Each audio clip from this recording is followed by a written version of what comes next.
Hey there, Tenno. It's Shadow Scythe, and today I'm going to be doing another build video, or another video of Locked and Loaded, showing off the builds on my Tigris Prime.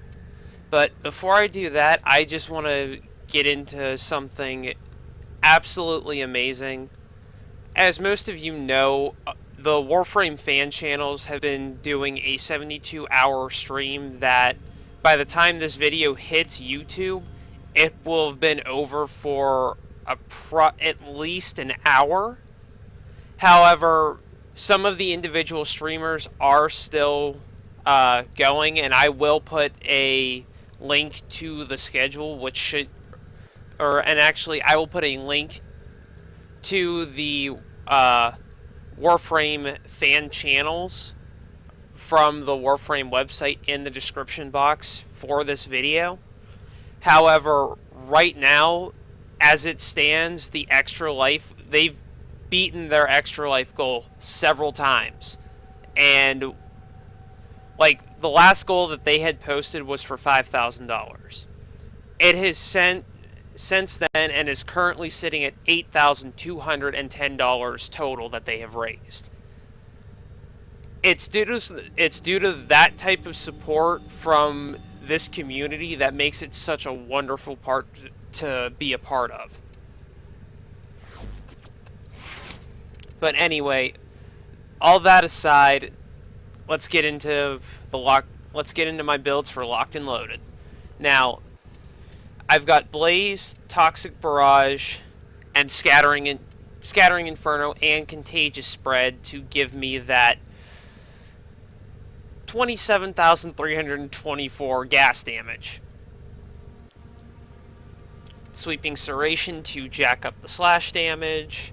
Hell's Chamber for the multi-shot and to jack the status chance all the way up to 90.7%. Seeking Fury for the reload speed and punch through, just because duplex auto, additional reload speed, always nice. And then Prime Point Blank for 135% damage. Now, if you don't have Prime Point Blank, you can obviously swap this for a regular Point Blank, which I have here. It does drop your damage down a little bit, but it is totally well worth it.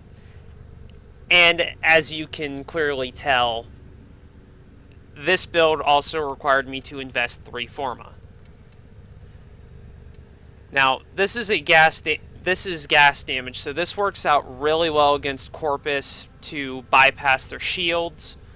It works out very well against Infested, not only because Infested are very fleshy, so the slash damage is going to absolutely destroy them, but then the gas damage also does a significant amount of work against them as well.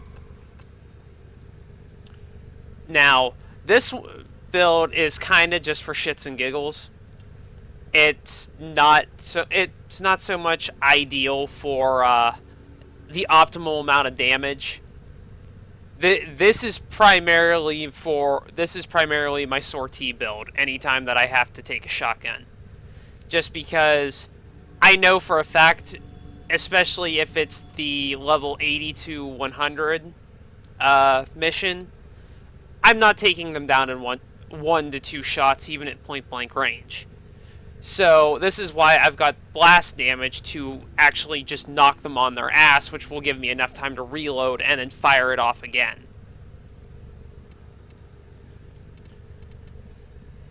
As you can see, reload speed, a little bit better. Blast equal to that of the gas damage, but I did take a hit with the status chance. However, that's an acceptable loss just because it's a duplex auto with a 76.3% chance to inflict the status proc, so you're almost guaranteed it. And then my last one is primarily what I use against Grineer whenever I remember to switch to use the optimal amount of, or the elemental combo for the optimal amount of damage. Granted, it goes back up to 1.6 reload and has the same status chance as the CC build, but instead of a little under 30k status, I have a little over 30k radiation damage on top of everything else. And while some of you are going, why radiation and not corrosive? I don't have the proper mods for corrosive at the moment. But one of the things with grineer armor is just as susceptible to radiation as it is corrosive. And with radiation, you have the chance to confuse them if you don't kill them. But yeah, here. So, ferrite armor, flesh. Well, it doesn't actually.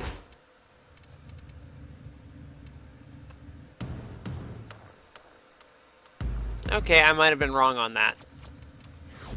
But radiation actually isn't all that bad, just because it's still a little bit of CC.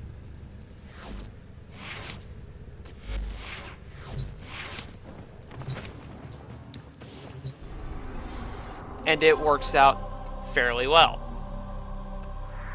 Actually, yeah, you know what? Sedna would be perfect. So let's switch this to friends only. And we'll run through Adaro.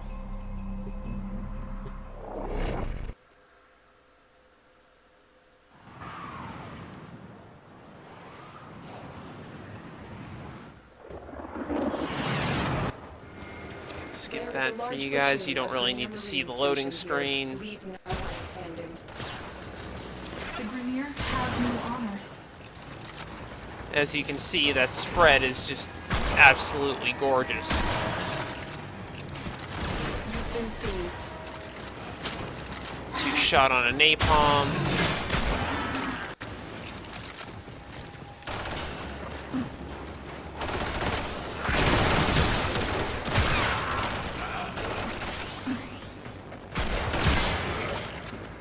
Although I do occasionally miss a shot from time to time. Everybody does.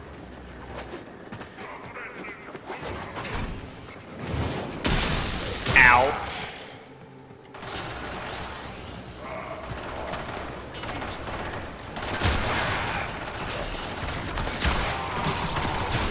But as I was saying before, the fan channels have went above and beyond their extra life goal, which the whole point of this drive was it supports Children's Miracle Network. So all of the money donated is going to a good cause. And although I'm not partnered with them, I'm actually considering putting the link to it in chat myself, or in the description box, to where if you guys want to donate to a good cause, you have that opportunity. I actually watched some of the I actually watched one of the two community members that had a hand in putting this event together break down into tears over how much money that they had raised. That was a close one. So if that's not community love, I don't know what is.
Oh, and before you guys do leave a comment, I don't know when the next time that they do something like this will be.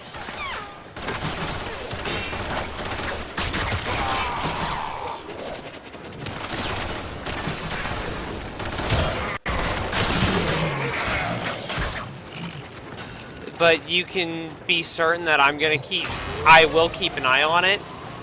And the moment that I find out the next time that they do something like this, I will be putting a link in chat, or in the description box. And I will most definitely be tweeting the link as well.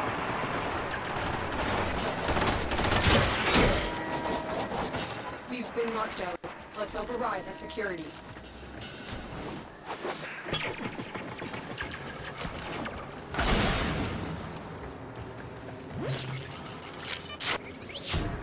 Override successful. Let's get going.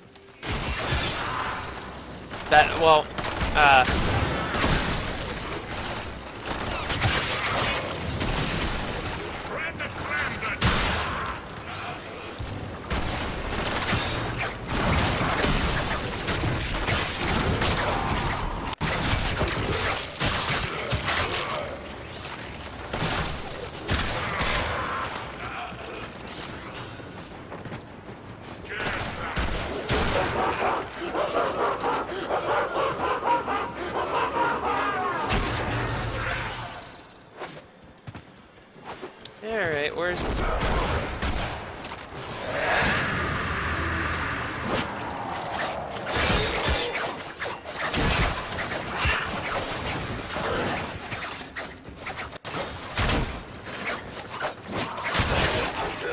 And you're dead.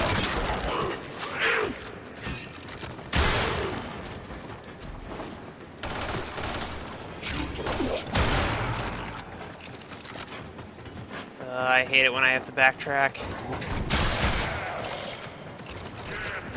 Oh no, it wasn't backtracking. Okay.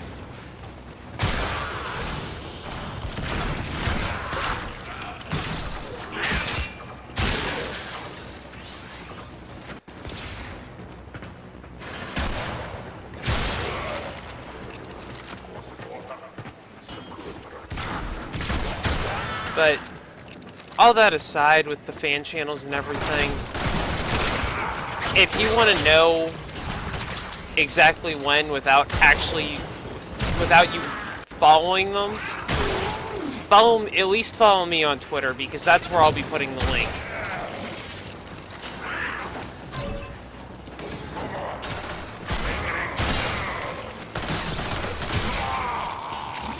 And in case you're wondering, Twitter is also how you can find out about any new videos that I have, or that are coming up, any possible changes with, as to why a video hasn't come out.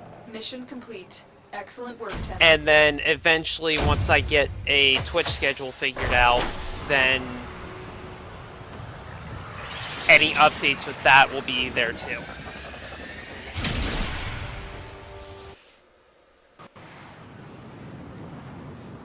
But this community is the type, and the sheer amount of love that you guys are willing to put out there for a good cause. It's things like that that make me, that just blow me away and make me proud to be a member of this community. Warframe, when it first launched, I was lost, and I honestly, at the time, the game was take it or leave it for me. But when I came back around Christmas, like right before Christmas in 2014, I fell in love with the game all over again, just because the sheer amount of changes within the community itself, how helpful they've been. It was due to that help when I came back to the game that I got to where I am today. And it's that kind of help that makes me proud to be a part of this community and to support it and the players that are within it. This has been the latest iteration of Locked and Loaded, and until next time, Tenno, stick to the shadows.